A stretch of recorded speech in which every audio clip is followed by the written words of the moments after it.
하시겠습니다. 감사합니다. 오늘도 또 이 자리에 또 참여해 주신 여러분들 감사드립니다. 오늘 말씀은 이제 디도서입니다. 디도서는 사도 바울이 목회자인 디도에게 편지를 또 성령의 감동 가운데 쓴 내용인데요. 사도 바울이 자기의 아들과 같은 그러한 이 마음을 갖고 내 아들이다 라고 하는 그런 사람이 성경에 나오는데 그 첫 번째 사람이 누구냐면 디모데는 내 아들과 같다. 그래서 이 디모데에게 이제 어떠한 문제가 있거나 어려운 일이 있는 그런 장소로 디모데를 이렇게 보내가지고 디모데가 거기서 해결할 수 있도록 그렇게 문을 열어주는가 하면요. 또 한 사람이 있는데 그 사람은 이제 디도입니다. 디도도 4절에 보니까 같은 믿음을 따라 나의 참 아들 된 디도에게 편지하노니. 그래서 사도 바울의 육신적 아들이 아니라 무슨 아들이겠어요? 영적 라인에서 볼 때는 아들이다 라고 말할 수 있죠. 이 사도 바울이 아들처럼 여기는 디도는 어떤 사람이었는가? 우리가 사도행전이나 또는 이 데살로니가전서 또 이런 데 이게 보면은 사도 바울이 디도에 대한 얘기를 하는 경우가 있습니다. 특별히 고린도전서나 이런 데 보면은요, 이 디도는 고린도 교회가 문제가 있었을 당시에 우리가 아는 대로 그곳에 이단들이 들어와 가지고 사도 바울과 성도들을 이간질시키고 막 그렇게 했을 때 고린도 교회가 다 이단에 넘어가고 또 서로 불평하고 이런 가운데 사도 바울이 이미 한번 방문까지 하고 그랬는데도 오히려 사도 바울이 마음에 고통만 받고 돌아왔던 그런 적이 있었죠. 그런데 그때 이제 사도 바울이 마지막 한 번 더 보내는 그런 편지를 가지고 보냈었을 때 이제 디도가 그 편지를 가지고 가서 그곳에서 이제 그 눈물로 쓴 편지죠. 그곳에서 이 고린도 교회 일들을 이렇게 돌보고 수습하고 돌아오면서 고린도 교회가 회복되었다. 고린도 교회가 이제 다시 돌아왔다라고 하는 그런 이 보고를 사도 바울에게 해줬던 사람입니다.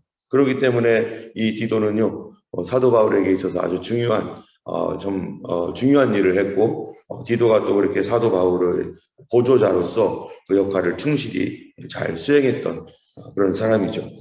때문에 사도 바울은 이 디도를 자기의 아들처럼 여깁니다. 이 사도 바울이 자기의 아들이라고 하는 그러한 그 말을 할 때 지금 사도 바울은 디모데도 그렇고 디도도 그렇고 자기가 떠난 뒤에 이제 어느 전도지라든지 또는 또 어떠한 그 교회라든지 이런 것을 잘 수습하고 그곳을 맡겨서 교회답게 세우는 일을 그렇게 맡기고 이렇게 떠나고 했는데 디도 같은 경우에도 그레데에서 사도 바울과 디도가 전도를 했던 것 같아요. 그런데 그곳에서 사도 바울이 이제 다른 곳으로 떠날 때 디도에게 거기를 맡겼어요. 그래서 5절에 보니까 내가 너를 그레데에 남겨둔 이유는 남은 일을 정리하고 내가 명한 대로 각 성에 장로들을 세우게 하려 함이니 한 것처럼 그레데 섬에다가 남겨두고 떠났습니다.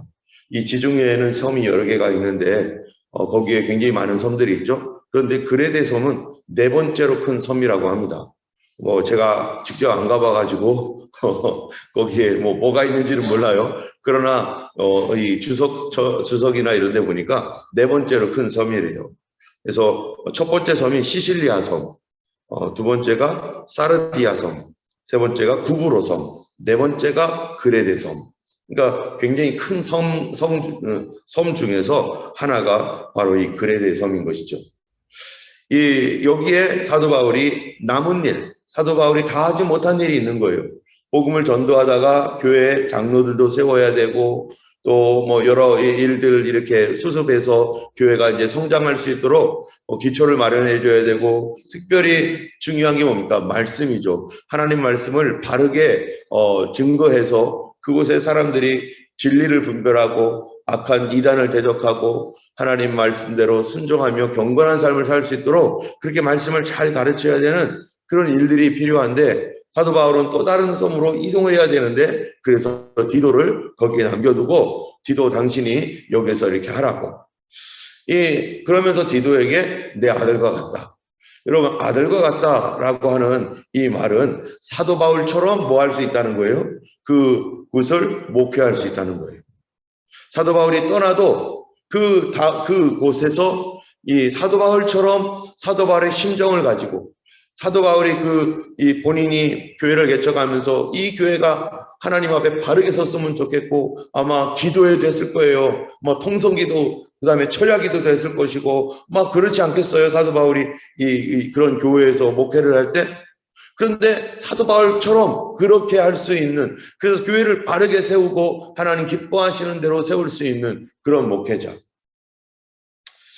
저도 이렇게 이제 예전에는 안 그랬는데 50대가 딱 넘고 이제 그러다 보니까 저도 그런 생각을 해요. 만약에 우리 교회에 제가 이제 나이가 이제 돼서 은퇴를 한 다음에, 뭐 아직 멀었지만 멀긴 멀었어요. 그러나 그런 생각도 가끔은, 그 다음에 우리 교회 만약에 다음 목회자가 누가 세워진다면은 어떤 사람이 되어야 될까? 어떤 사람이 되어야 될까? 적어도 제 생각에는 제가 어렸을 때 우리 교회 한국에 있었던 교회가 성광교회였는데, 대전에 있는 성광교회였는데, 거기에 우리 담임 목사님이 막 목회를 막 열심히 할 때 새벽기도, 금요기도회, 철야기도 막 이런 그런 것들을 굉장히 열심히 하셨는데, 제가 생각할 때는 우리 목사님이 지금 이미 돌아가셨지만 그 담임 목사님이 저를 거의 이렇게 아들이라고 생각하지 않았을까 할 정도로 교회 목사님이 굉장히 저를 이렇게 신뢰해주고 어디 가서 부흥회만 했다 하면은 제 얘기를 막 하는 거예요. 중학교 1학년짜리가 은혜 받고 변화돼가지고 휘가닥 돌았으니, 그래가지고 방언하지요. 기도 여기서 이쪽 구석에서 기도하면 한 시간 기도하면 저쪽 구석에 가 있죠. 뭐 기도 막 뛰다가 뭐 저쪽으로 가 있죠. 뭐 이러니까 목사님이 조그만한 게 어린애가 그렇게 하니까 신기하고, 새벽 기도 막 매맞아 가면서 새벽 기도 나오고 뭐 이러니까 어디 가서 막 부흥회를 가거나 그랬던 것 같아요.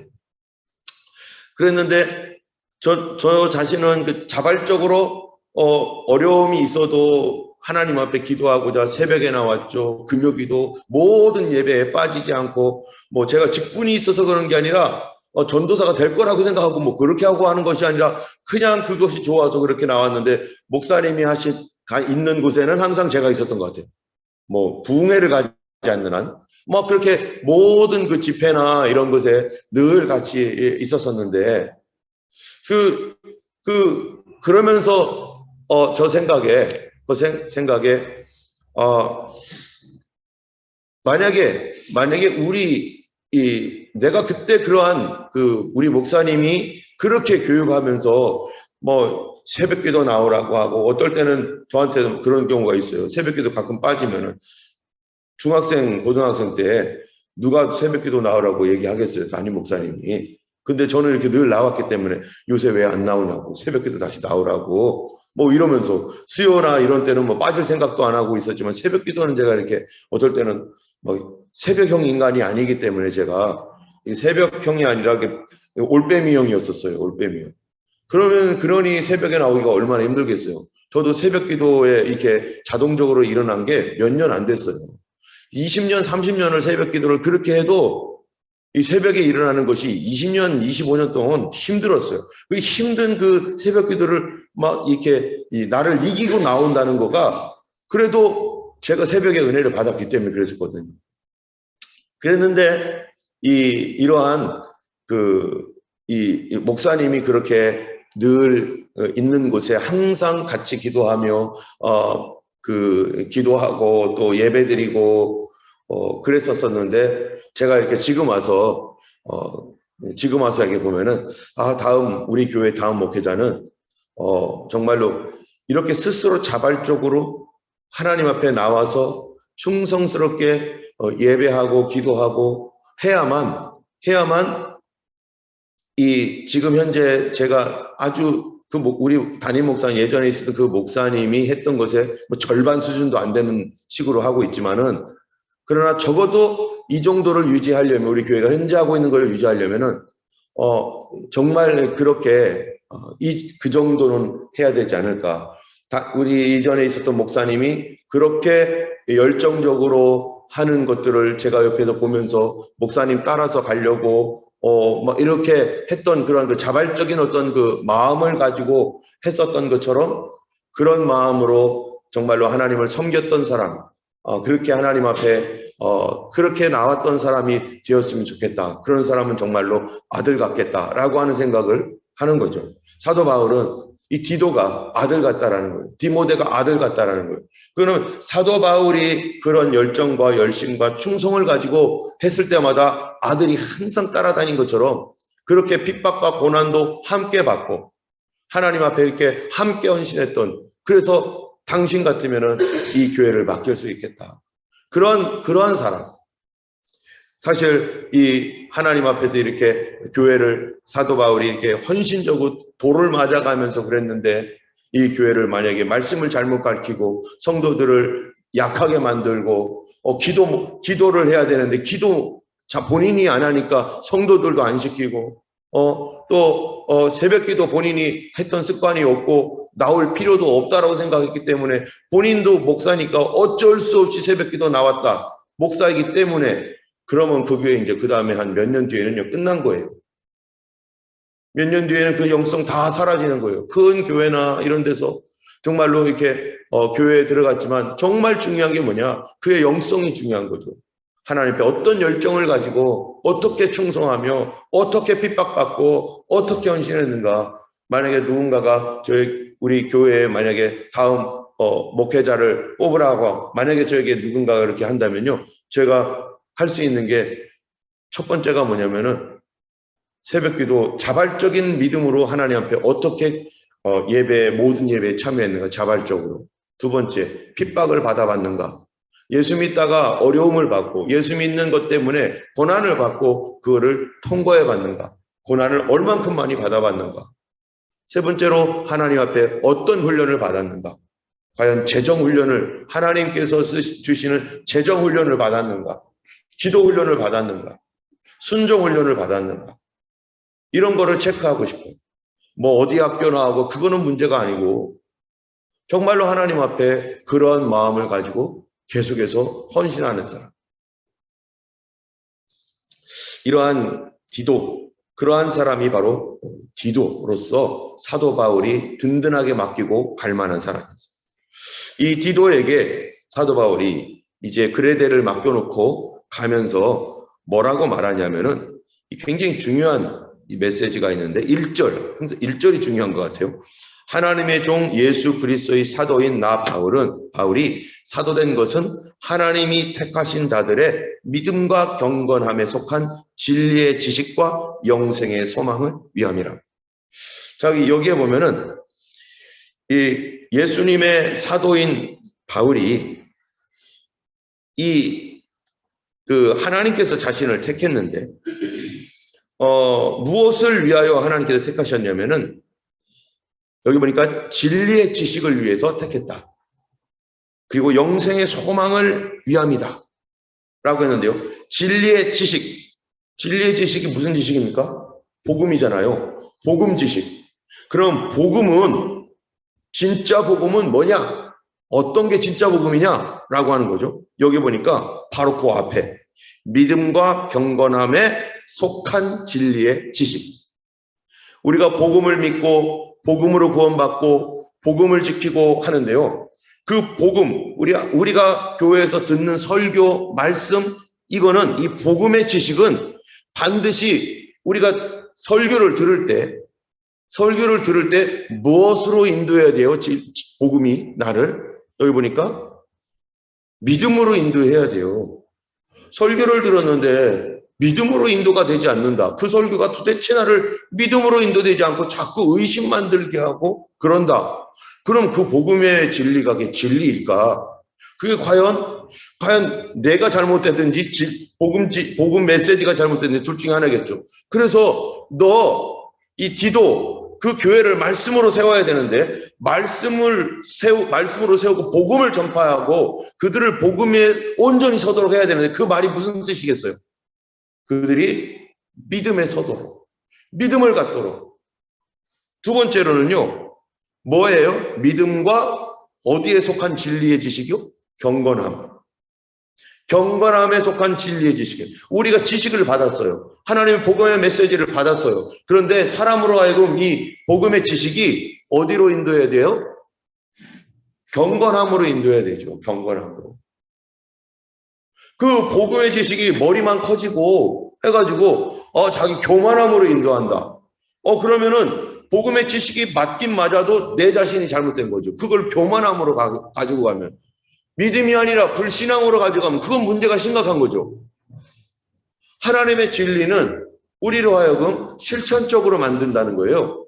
우리의 이 머릿속에서 끝나는 지식이 아니라 그 참된 복음은 우리를 실천하게 만드는데, 어떤 실천이요? 믿음으로 살도록 실천하고 경건하게 살도록 실천하고. 여러분, 경건에는 두 가지 경건이 있어요.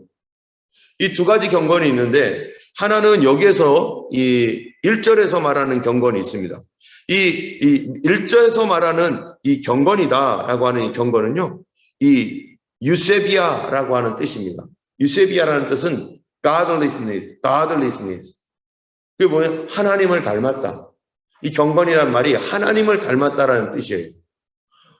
누구를 보니까 아버지 꼭 닮았네, 꼭 엄마 닮았네 이러잖아요. 예, 그런 것처럼 당신 보니까 하나님 닮았네, 예수님 닮았네 라고 하는 게 경건이에요. 첫 번째는요, 신앙적인 경건입니다. 그런데 두 번째로 또 경건이라는 말이 또 있는데, 이건 2장에 나와요. 2장에 나오는 경건은 윤리적 경건이에요. 예의 바르다, 센노스라고 하는 이 단어인데, 이 성도에게 있어서 경건은 두 가지의 경건을 우리가 가지고 있어야 됩니다. 하나는 당신 보니까 정말 예수 믿는 사람 같네 라고 하는 어떤 신앙적 경건과, 두 번째로는요, 도덕적 윤리적 경건이 있어요. 예의가 참 바르시다. 저분은 참 누가 법 없어도 살겠네, 세상 속에서도 세상 사람들이 봐도 참 괜찮은 사람이네 라고 하는 경건이 있습니다. 근데 이 하나님의 말씀이 이 두 가지의 경건을 우리가 갖도록 하는 거예요. 영적이고 도덕적인 경건을. 그래서 이 진리의 지식이라는 거, 내가 복음의 메시지를 받았어요. 내가 성경 공부를 했어요. 내가 어디에 가가지고 이렇게 말씀을 들었어요. 이것이 우리가 최종적으로 이것이 나를 어디로 인도하는가. 그래서 이거를 가지고 우리는 그 말씀이 올바른지 아닌지 분별해야 되고, 내가 올바른지 아닌지를 분별해야 되는 거죠. 하나님의 말씀이 나로 믿음으로 서게 하고, 그리고 경건한 삶을 살도록 계속해서 우리를 격려하고 그리로 가고 있다면 그 말씀 바른 것인데, 또 말씀을 들을 때 내 태도는 이 말씀을 듣고서 내가 믿음으로 서가고 그리고 경건함으로 가도록 우리 자신이 그 말씀 안에서 무엇이 나에게 내가 붙들을 믿음인가, 무엇이 내가 실천할 경건인가 라고 하는 것으로 내가 그 말씀을 받는, 그래서 전하는 것도 중요하지만 뭐도 중요해요? 받는 것도 중요한 거예요. 그 말씀이 아무리 바르게 전해져도 내가 받는 방법을 모르면, 들어도 듣는 방법을 모르면, 여러분, 시는 시를 듣는 방법으로 들어야 될 거 아니겠어요? 노래는 노래를 듣는 방법으로 들어야지, 노래를 들으면서 비논리적인데? 아니, 노래가 왜 논리적일 수가 있어요? 시가 논리적일 수가 있어요? 이 감성적인데 음악이 어떻게 논리적일 수가 있어요? 예술은 다른 거잖아요. 그럼 보는 방법이 있으니까 그러면서 감동을 받는 거죠. 마찬가지로 하나님 말씀을 들을 때는 이 말씀이 나로 어디로 가도록요? 나에게 믿음이 생기도록, 내가 믿음을 얻도록, 두 번째로는 경건함을 갖도록. 그래서 믿음과 경건에 속한 진리의 지식, 이것을 우리가, 이 말씀이 우리를 이리로 인도하도록. 그래서 우리는 말씀을 전할 때나 말씀을 받을 때나 항상 방향을 정하고 해야 됩니다. 성경이 말하고 있는 방향이 뭔가, 우리가 말씀을 전하는 어떤 그런 때도 있을 거 아니에요. 조그만 스몰 그룹에서 또 어떠한 작은 기도 모임에서 내가 말씀을 나누고 전할 때 우리 무엇을 목표로 갈 건가? 이 말씀이 어디로 우리를 인도하도록 항상 성도들로 하여금 믿음에 서도록, 그래서 기도할 수 있도록, 하나님을 의지할 수 있도록, 더 순종할 수 있도록, 그러한 그 길이 바로 이 하나님 말씀의 복음이 우리를 인도하는 길이기 때문에, 그래서 믿음의 말을 하고, 그리고 경건에 속한 지식, 하나님 앞에 경건하게 살도록 그렇게 우리를 이끌어가게 하는 것입니다. 뿐만 아니라 거짓 없으신 이 진리의 지식과 영생의 소망을 위함이라. 하나님 말씀은요, 뭐가 있어야 돼요? 영생의 소망이 우리에게 있어야 됩니다. 그래서 이 영생의 소망에 대한, 하나님 나라에 대한 소망을 우리 안에 계속해서 심어주는 것. 우리가 살다 보면요, 교회 이 설교를 듣다 보면 어떨 때는 내가 지금 처세술 들으러 왔나? 아니, 가정생활 이렇게 하세요. 사회생활 이렇게 하세요. 이거는요, TV에서도 아주 훌륭한 강사들 진짜 잘하더라고요. 예. 어떤 그 남자분 보니까 너무 재밌고 웃기면서 정말 가슴에 탁 크리스찬 같아요. 그분. 크리스찬인 것 같아요. 분명히. 그런 아주 훌륭한 강사들 참 많아요. 그런데 이 하나님의 말씀은 그 우리 이 세상의 삶에 있어서의 어떤 도덕적 경건이라는 것을 우리가 이렇게 부추기면서 뭐 그렇게 할 수 있지만, 그보다 더 중요한 게 뭡니까? 하늘의 소망. 하나님 나라의 소망이 그 안에 있어야 되는 거죠. 천국에 대한 기쁨. 그런데 하나님 왜 이게 엄청 중요한가? 이 영생의 소망이 왜 중요한가? 2절을 보니까 뭐라고요? 영생의 소망을 위하면, 이 영생은 거짓이 없으신 하나님이 언제부터? 영원 전부터 약속하신 것이다. 하나님께서 우리에게 주시고자 하는 가장 큰 선물이 뭡니까? 예수님을 이 땅에 보내서 십자가에 달려 죽게 하시고 우리에게 주시고자 했던, 예수님을 십자가에 달려 못 박아 죽이시고 그리고 우리에게 그 피로 말미암아 주려고 했던 게 뭐예요? 바로 영생입니다.